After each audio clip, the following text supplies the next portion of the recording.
오늘 이 본문의 말씀을 통하여서 거룩한 것을 거룩하게 라는 제목으로 하나님의 말씀을 나누도록 하겠습니다. 거룩한 것을 거룩하게 라는 제목입니다.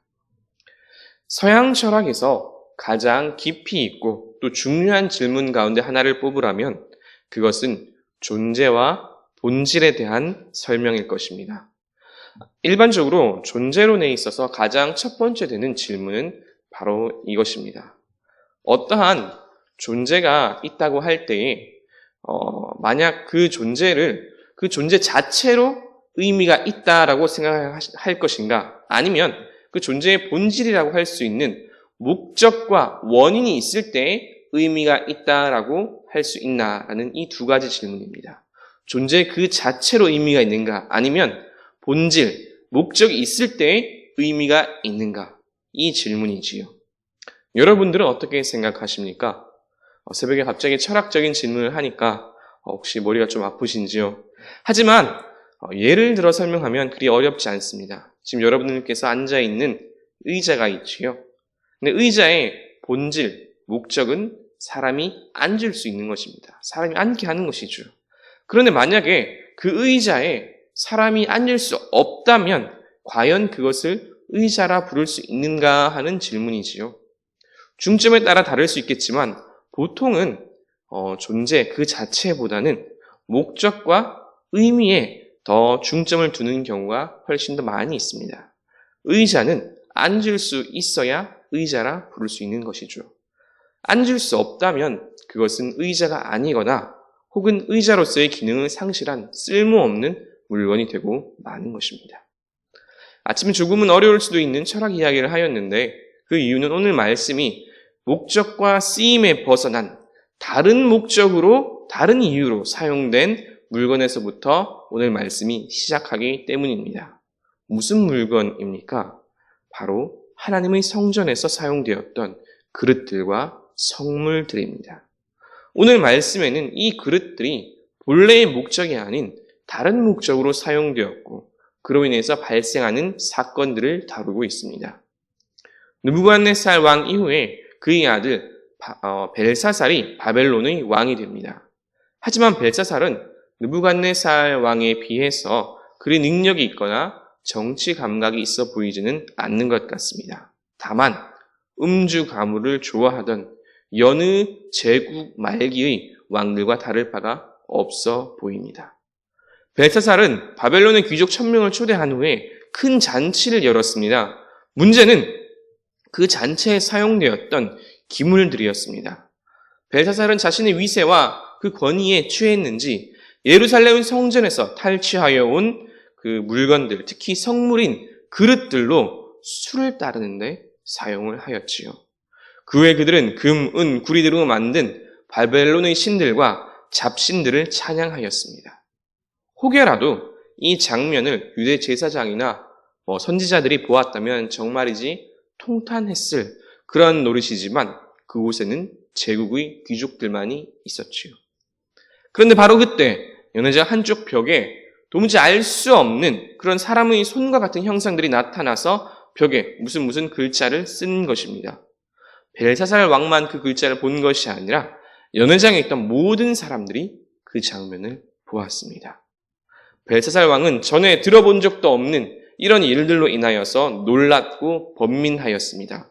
너무나 놀란 나머지 다리가 녹는 듯 하였고 덜덜 떨었다고 성경은 말씀합니다.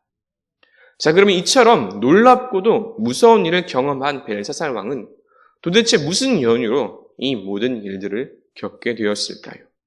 이것이 오늘 말씀의 첫 번째 핵심입니다. 벨사살 왕이 이와 같이 두려운 일들을 경험한 이유는 거룩하게 다뤄야 할 물건을 함부로 다루었고 심지어 그 용도에도 맞지 않게 사용한 것입니다. 한번 따라해 보겠습니다. 거룩한 것은 거룩하게 다뤄야 합니다. 네, 그렇습니다. 거룩한 성물들은 말 그대로 거룩하게 다루고 취급해야 하지요. 하지만 벨사살 왕은 그렇게 하지 않았습니다. 성물을 함부로 취급하였고 심지어 술을 따르는 데 사용하였습니다. 이것이 벨사살 왕의 가장 큰 죄목이자 문제였습니다. 거룩하다라는 말의 의미는 무엇일까요? 아마도 거룩하다, 거룩이라는 말은 교회에서 가장 많이 사용되는 단어 중에 하나일 것입니다. 마침 몇 주 전에 아동부 설교 시간 때에 이 거룩에 대한 주제를 다룬 적이 있었습니다. 아이들한테 물어봤습니다. 거룩이라는 말, 그런 단어를 들었을 때 어떤 느낌이 드냐라고 물어보았는데 뭐라고 이야기했을까요? 참 다양한 이야기들, 반응들이 있었는데요. 이런 이야기들이 많았습니다. 줄을 이루었습니다. 뭔가 어려운 그런 느낌이 든다. 혹은 조용해야 할 것 같다. 이런 이야기들. 혹은 심지어는 뭔가 무서운 느낌이 든다. 이런 이야기를 하기도 했었습니다. 그러면 성경에서 말하는 진짜 거룩의 의미는 무엇일까요? 레위기와 민수기에 나타나 있는 거룩의 의미를 말하자면 그것은 구별된 것입니다. 구별된 것이고 세상과 다른 것입니다. 하나님의 것으로 구별된 것을 말할 때 그것을 거룩하다라고 이야기하는 것이죠. 그러면 만약에 이렇게 거룩한 것, 하나님의 것으로 구별된 것을 함부로 대하거나 취급하면 어떻게 될까요? 민수기 4장 말씀에 의하면 성물을 함부로 만진 자, 성소에 함부로 들어간 자는 반드시 죽으리라 라고 말씀합니다. 실제로 성경에는 이로 인해 죽은 사람들이 꽤 많이 등장합니다. 아론의 아들들인 나답과 아비후는 여호와의 불을 함부로 취급하였다가 그 불에 죽었고, 다윗 시대 때 언약궤를 옮기는 과정에서 우사는 언약궤를 만지다가 죽었습니다.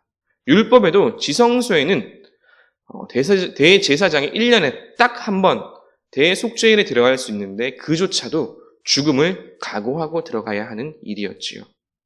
이처럼 성경은 성물들, 성전 기물들과 그와 관련되어 있는 모든 일들을 다룰 때 그 모든 물건들을 하나님의 것으로 구별된 것으로 여기고 자격 있는 사람만이 조심스럽게 다루라고 말씀합니다.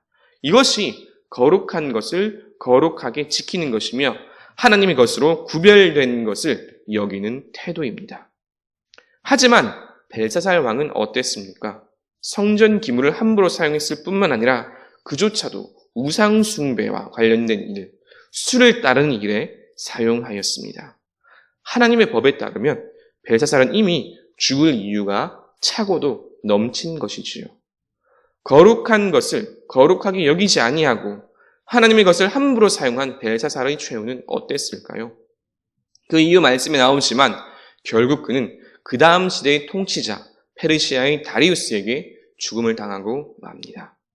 이것이 하나님의 것으로 구별된 것을 함부로 다룬 자의 최후입니다.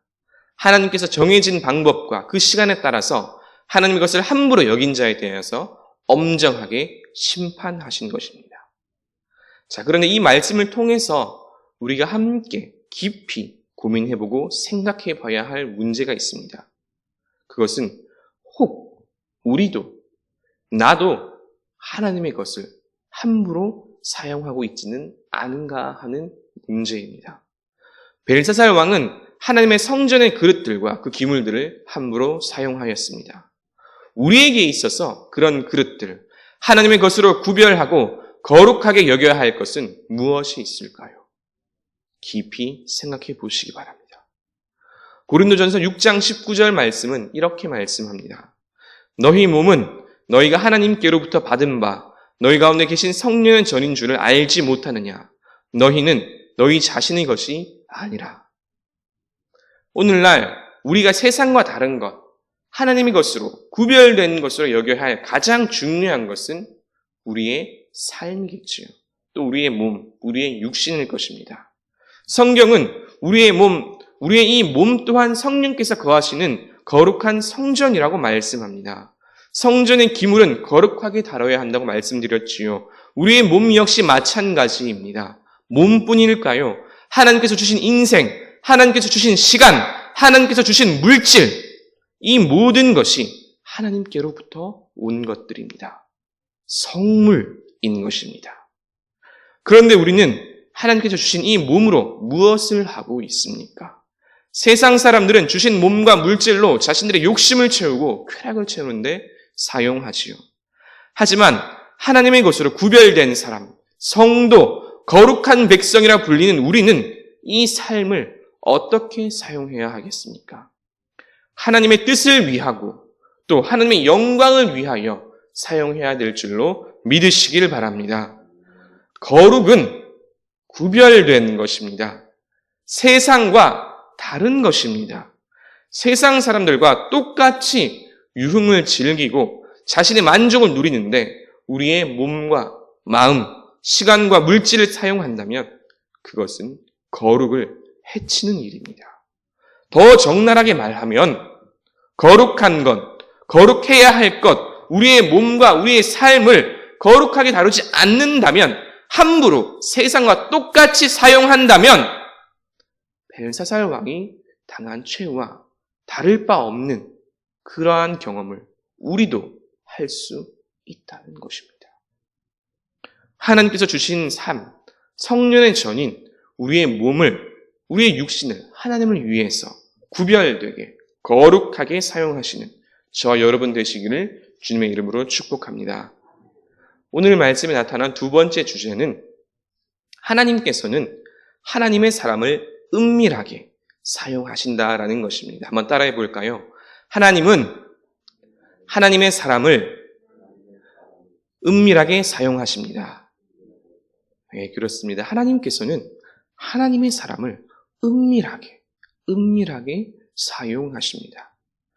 크게 중요하게 생각하지 않을 수 있지만 다니엘 말씀을 깊이 들여다보면 다니엘서에는 문제를 해결하는 그 패턴이 딱 나타나 있습니다. 첫 번째는 먼저 왕이나 그의 신하들로 인해서 어떤 문제가 발생을 합니다. 그리고 그 두 번째, 그들은 다니엘을 찾아옵니다. 그리고 세 번째, 다니엘은 그 문제를 해결해 주시요. 예를 들자면 느부갓네살 왕이 꿈을 꾸었고 신하들은 그 꿈을 해석하지 못합니다. 그러자 다니엘에게 찾아오고 다니엘은 그 꿈을 해석해 주시오. 오늘 말씀도 마찬가지입니다. 벨사살 왕과 그 귀족들은 손에 그 형상을 보았고 글씨를 쓰는 손의 형상을 봅니다. 하지만 이것을 해석하지 못하지요. 그러자 왕비가 나타나서 다니엘을 찾아보라고 하고 이제 오늘 말씀 이후에 나타나는 그 구절들을 통해서 다니엘이 그 모든 구절들을 해석해 줍니다. 그런데 여기에 이상하면서도 참 흥미로운 점이 하나 있습니다. 이 당시에 다니엘은 지위가 높았을까요? 낮았을까요? 높았겠지요. 당연히 높았을 것입니다. 왜냐하면 바로 앞선 왕 느부갓네살이 그를 높였기 때문이죠. 그런데 이상하게도 다니엘은 이 연회에 초대되지 않았습니다. 뿐만 아니라 벨사살은 바벨론의 모든 지혜자를 부를 때에도 다니엘을 가장 먼저 부르지 않았으며 심지어 그는 다니엘의 존재조차도 잊고 있는 것처럼 보입니다. 사실 상식적으로는 잘 이해가 되지 않지요. 다니엘은 느부갓네살 왕의 꿈을 해석했을 뿐만 아니라 온 바벨론을 떠들썩하게 했을 법한 다니엘과 세 친구들의 사건, 풀무불에 들어가는 그 사건, 그 친구들의 친구이기도 하지요. 바벨론의 차기 통치자라면 이 모든 사건들을 모를 리가 없습니다. 모르는 게 더 힘들겠지요. 하지만 벨사살은 이 모든 것들을 기억하지 못했습니다. 왜 기억하지 못했을까요? 물론 그가 통치자로서의 자질이 부족했기 때문도 있겠지만 더 근본적인 이유는 하나님께서 다니엘을 숨기셨다, 드러내지 않으셨다라고 보는 것이 더 맞습니다. 하나님께서는 하나님의 일을 하실 때 절대로 동네방네 소문내지 않으십니다. 광고하지 않습니다. 그저 조용히 역사를 이끌어 가시며 그때그때마다 하나님의 일을 위해서 하나님의 사람들을 사용하십니다. 이것이 하나님께서 역사를 이끌어 가시며 또 하나님의 사람을 사용하는 방식입니다. 이러한 하나님의 역사는 인간적인 시각으로 볼 때에는 참으로 답답합니다. 아니, 세상 사람들이 전지전능한 하나님이시라는 것을 다 알도록 광고하고 그렇게 기적을 일으키시면 얼마나 좋을까요? 역사도 나타내시고 하나님의 사람들 높이 들어 사용하시며 기적도 빵빵 그렇게 터지면 얼마나 좋겠습니까? 하지만 하나님의 역사는 그렇게 나타나지 않습니다. 하나님께서는 많은 경우 은밀하게 그리고 조용하게 일을 하십니다. 하나님의 사람을 마지막의 마지막까지 철저하게 숨기셨다가 결정적인 순간에 하나님의 일을 위하여, 하나님의 영광을 위하여 사용하십니다. 그리고 하나님의 역사를 이루어 가십니다.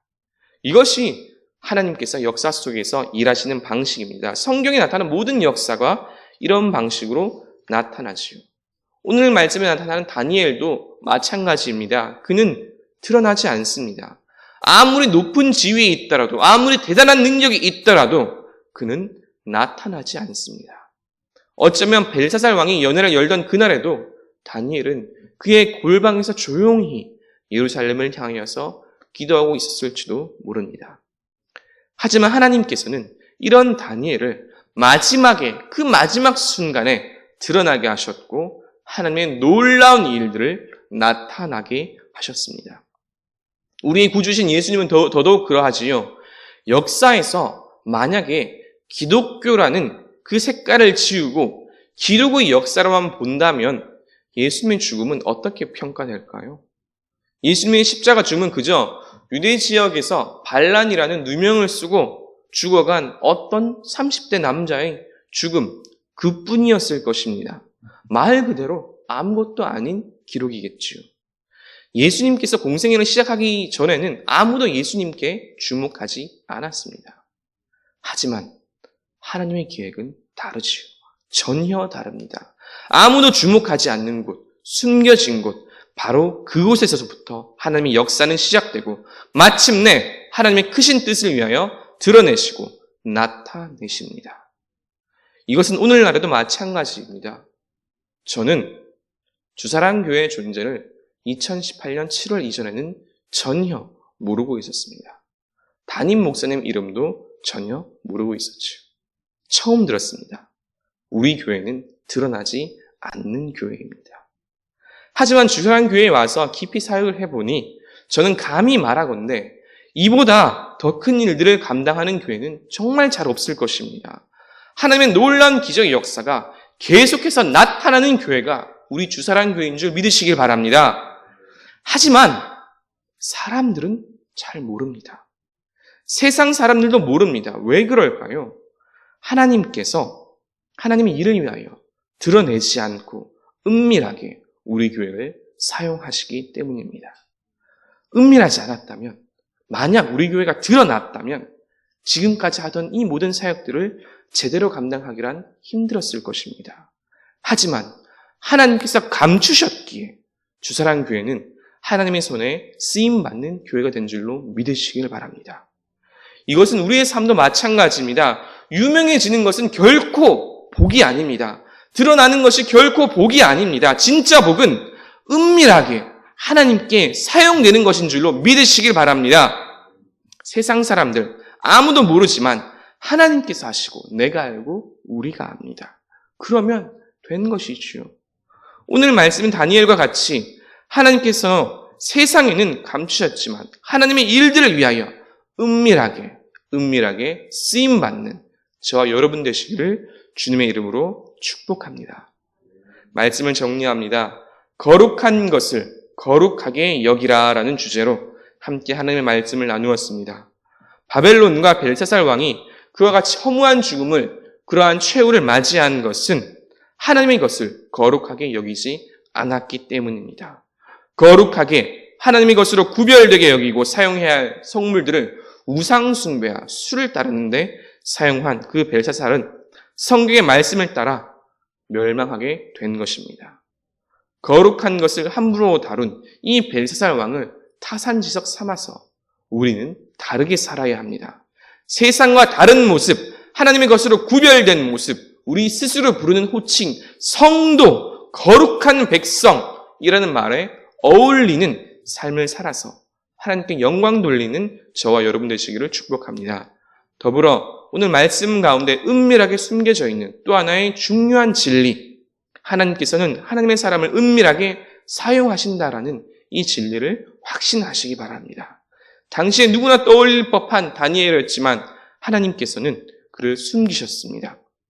하나님께서는 가장 결정적인 순간에 하나님의 크신 계획을 위해서 하나님의 사람을 숨겨두시고 마지막에 그를 사용하십니다. 오늘날 우리도 마찬가지입니다. 유명해지는 것, 드러나는 것이 중요한 것이 아닙니다. 은밀하지만, 드러나지 않지만 하나님께 쓰임받는 삶이 되는 것이 훨씬 더 중요합니다. 조용하게, 아무도 모르게 하나님의 역사에 동참하시고 쓰임받으시는 저와 여러분 되시기를 주님의 이름으로 축복합니다.